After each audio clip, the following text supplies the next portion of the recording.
to me and she says, "Are you Reverend Ben? Can we talk for a minute?"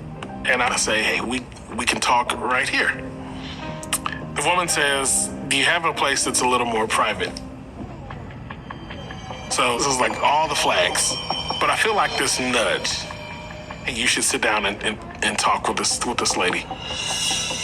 That's when I started thinking to myself, well, what if this is not what you think it is?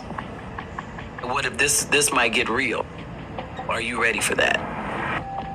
So I sit down, the lady sits down, and she moves her chair closer. So I'm like, oh crap, like what's about to happen? I was nervous.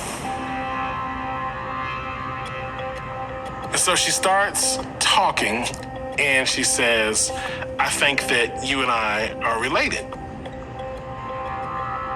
I've got cousins I've never met before." So that didn't alarm me. What alarmed me was what she said next. She says, "I believe that we are brother and sister."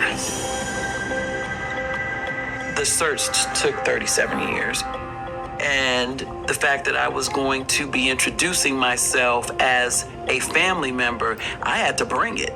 So I had the birth certificate, I had the yearbook photos, I had the transcripts. She's laying out all of this evidence. As we were talking and I'm giving him this information, I literally had it spread out on the table. And he was like, okay. In that moment, this woman started to look like my mom.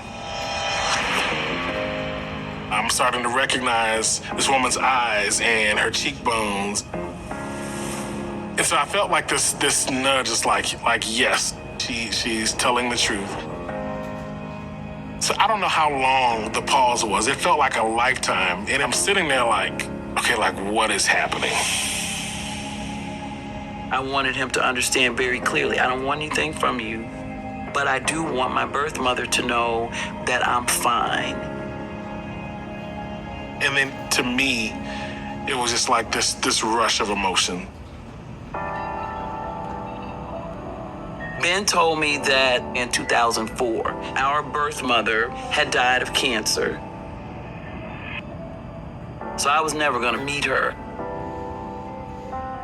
So we both were emotional. It was the rush of emotion of, at that time, not knowing the details about how Lisa came into existence. He says something like, well, let's exchange information. And I was like, okay. So I called my sister, Camille. I had no idea that the phone call that I received from Ben that day would change my life forever. The tone in his voice kind of startled me. I said, "Do you think it's possible that Mom would have gave birth to a daughter in the 60s?" And Camille was basically like, yes. I always knew that there was something that happened to my mom.